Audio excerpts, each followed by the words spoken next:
Hey guys, welcome back to the channel. Today we are looking at one of the most requested guitars. This is the Yamaha Revstar.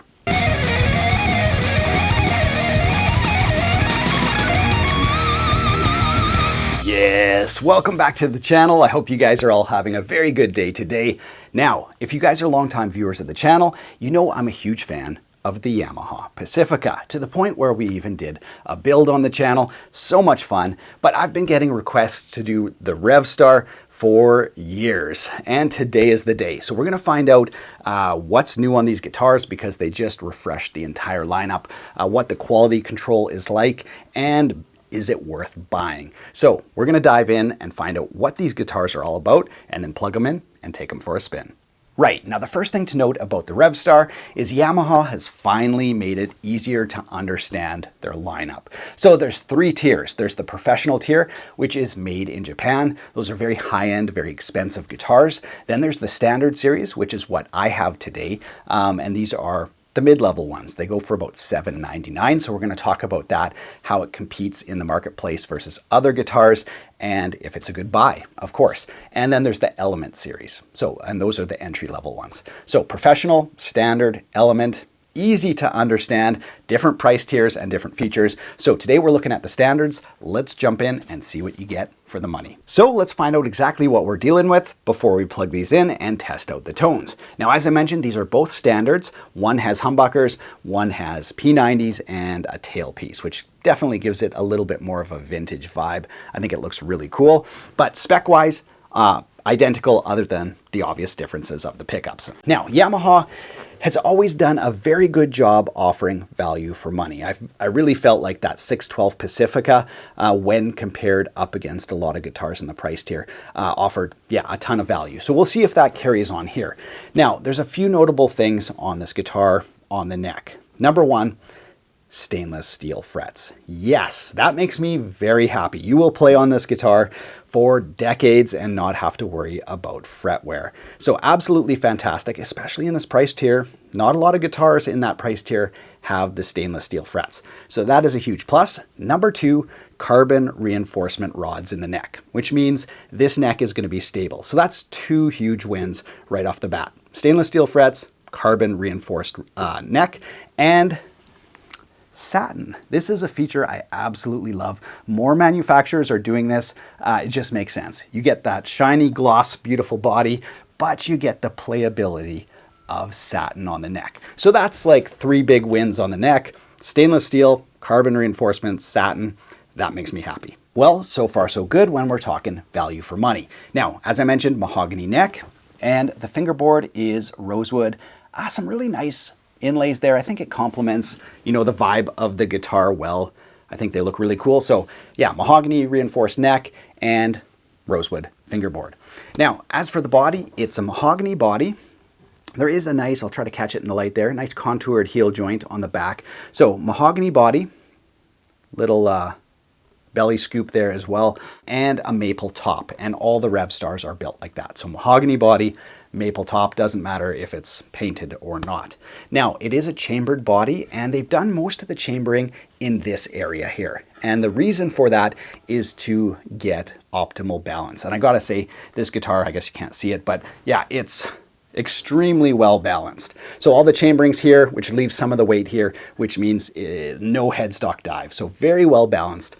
The weight on this one was 8.1 pounds. I threw the other one on the scale too. It was 7.7. So those are just the examples I have, but I think you could probably safely say between 7.5 to just over 8 is what you could expect in terms of the weight. And finally, let's talk about the electronics, because there's a few unique things going on these guitars. Now, as I mentioned, the specs on both are the same. I'm back to the P90 model, obviously, but both guitars feature a 5-way switch. So obviously, neck, bridge, and both. Now in position 2 and 4, they've done something I've never heard anybody do before. They slightly delay one of the coils. And I don't know what that's going to do to the sound, but we're going to find out together in a second. So yeah, never heard of that before. Very interesting. And there is a coil split there. only it's not a coil split. It's kind of a revoicer for the tone. So we'll talk about that in a second too. So 5-way switch, obviously volume and tone, and then you can pull the tone control, and it's not a coil split, but it kind of gives a new unique tone to each one of the positions. So again, yeah, we'll look at that in a second. But that's just a brief overview of what the new Revstar is. So let's plug them in and find out what they sound like.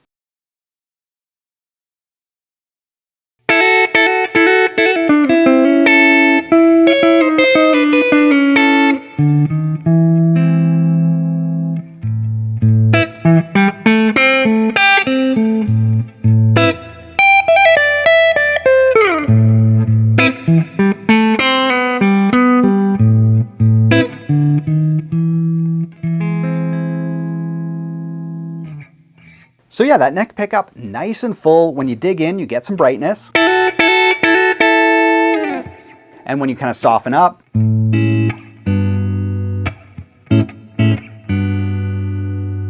nice, big and full, lots of sustain. Now, when we pull out on the tone pot, it basically thickens the tone and adds a slight boost.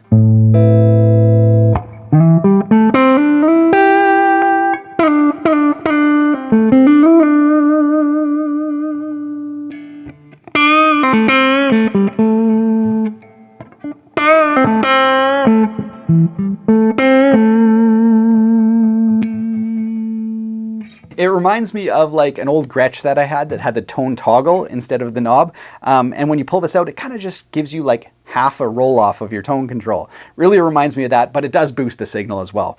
Now I got to mention this tone control on the Revstar is incredibly powerful, probably one of the most dynamic ones I've ever used on a guitar. If I roll that tone all the way off, it's like super mellow.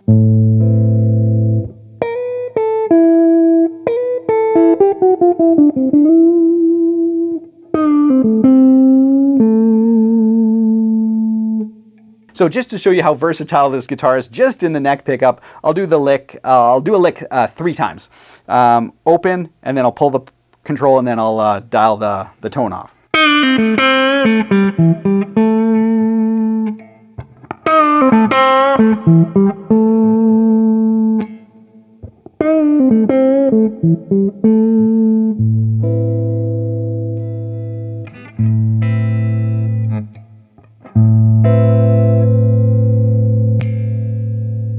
Yeah, ridiculously flexible. So if you like to use your tone control, there are a ton of tones just on the neck pickup. Very cool. All right, so let's quickly work our way through the rest of the tones. Then we're gonna hop over to the P90 and add some gain, see what we can do there. Here we go, neck pickup.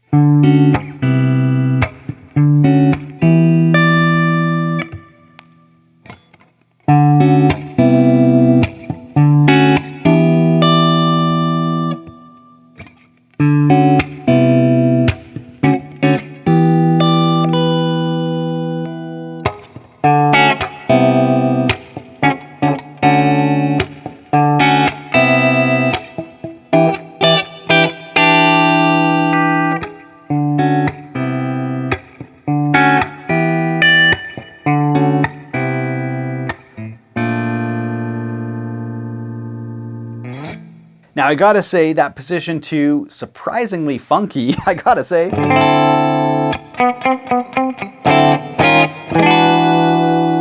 That one definitely kind of stood out to me for a humbucker equipped guitar. That position 2, you're gonna be able to get some cool tones out of that. So that's just a brief run through of, yeah, the Revstar clean. Let's hop over to the P90s and add some gain. All right, you guys, I've got some crunch dialed in, and it's time to hear these P90s roar. I'll be using the boost switch as we go along. I'm gonna start with it off, and we'll start in the neck pickup, maybe just doing a few lead lines, and we'll go from there.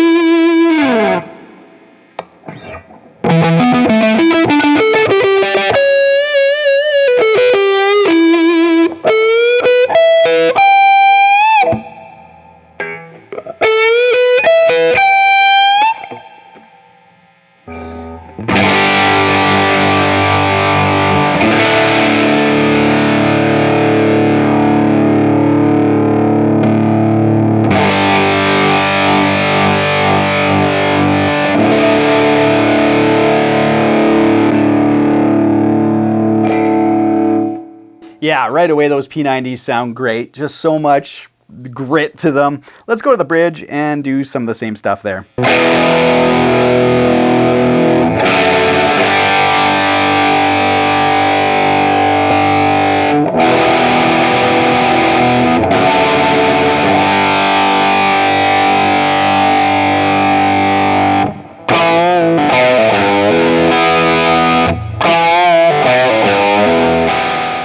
Now I gotta give a shout out to the inside positions on the P90 guitar. So position 4, 3, and 2, I'm playing clean and it gives almost an acoustic guitar-like tone. Really pleasing, really clean and clear, love it.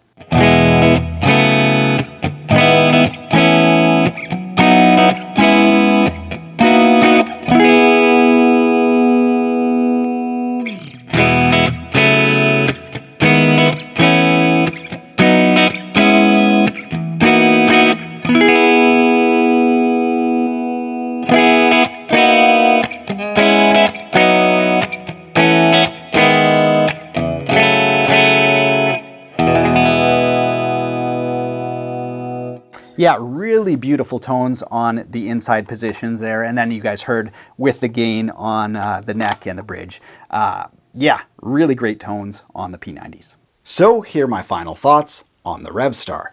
Now, when it comes to the Pacifica, which as you guys know I really love, I had 2 gripes on that guitar. Number 1, the fretwork felt a little subpar, especially on the 612, which was a little bit more money. I felt like, you know, the frets shouldn't be gritty. They shouldn't feel like a budget. On the Revstar, they absolutely fixed that. These stainless steel frets are very good. And when we look at the fret ends up close, you can see they're rounded, up high, very nice all the way through. It feels great, you know, sliding up and down the neck. No snags, fret ends, very smooth. And when we look at the front face, also very shiny. So yeah, Yamaha stepped up to the plate. And for a guitar in this price range to have the stainless steel, it feels very good to play on. That's a huge win. And fingers double crossed, if Yamaha updates the Pacifica, which I think it is due for, please Yamaha, if you're watching this, put these frets on the Pacifica. They are good. So Revstar, huge pass from the fretwork and a big upgrade over previous Yamaha. So that is huge. Now my second gripe from the Pacifica was the electronics were probably a little bit of a weak spot on that guitar. Of course, never had one fail, but the switch feels a little cheap. The pots were small. Now I opened up the back of a Revstar. As you can see, I'm going to say a 50% improvement. The 5-way switch, metal, looks very durable, feels great to use. Downsize is still small pots. So I would say that's a 50% improvement over the Pacifica, which is halfway there. So Yamaha, just put full-size pots in your mid-range guitars. So there you guys go. I'm sure in the professional series, the ones made in Japan, they'll have high-end electronics. But it would be nice to see on the Revstar. But yeah, some massive improvements in those areas. Now, beyond those main improvements, I'm happy to say the smaller details on this guitar are very well. So overall construction, excellent on the Revstar standard. The nut cut really well. That's important on a 3+3 design to keep your guitar in tune. So that's really good. And even small details like the strap buttons here look really nice and high quality. A metal output jack here as well. Love to see that. No plastic there. The knobs look really good. They feel awesome in the hand. And even, you know, the posts on these guitars, straight up and down, no leaning, just looks like it's really, really well made. So I'm very pleased with that. So overall, you know, the construction on the Revstar, yeah, gets a huge pass. These are nice guitars. Mainly, I got to give props to the neck. It's a joy to play. The satin on the back, the stainless steel frets, and the carbon reinforcement rods means you're not going to have to be tweaking your neck all the time. It's going to be very stable. So got to give huge props to Yamaha for this neck. Yeah, it just feels great to play on. So love, love, love that. And yeah, as I mentioned, maybe just a pot upgrade in the future would be due, but everything else has been an upgrade over previous guitars. So the question at the end of it all is, well, should you buy one? Is it a good value for money? And I think the answer is, well, yes, it's an excellent value for money. So I'm very happy that Yamaha has continued that trend. And the Revstar has always been a model that kind of flies under the radar. You know, and if you're the type of person who, well, just wants something different, doesn't want to play a Fender or Gibson, or maybe you own a Fender or Gibson and are just looking for something different, yeah, the Revstar absolutely brings it. And I love that they have 3 price tiers now. That Japanese one way up high, these guys, very nice in the mid-range, and then the Element, I think, is around $400 or $500 somewhere in there. So yeah, it's nice to see different price tiers. I would say if you don't own a guitar with P90s, rock this. Just rock this and don't look back. It's a really cool looking guitar. And I think just personally, this one is my favorite. Just love the vibe of it. Top to bottom. I think it just is a very, very cool guitar. Love the tailpiece and the P90s. So if you don't own a guitar with P90s and you don't want to, you know, spend $1 billion, this is a really good option. You get the stainless steel frets, you get the high-end neck, and the P90s, and just love the way they did the fade too. It's not like a front to back fade. It's like a top to bottom, just something a little different. So yeah, really love this P90 model, but both guitars are excellent. Thanks so much for watching. I hope you guys enjoyed the demo. If you did, be sure to subscribe to the channel. Big shout out to the Revstar fans out there. Hopefully you guys enjoyed it as well. It's been a long time coming, so I hope you enjoyed the demo. All my information, links to the guitars, tab store, t-shirt store, all the gear I use, all that stuff is linked in the video description below. You can check it out there if you're interested. Other than that, have yourself a great week. Take care.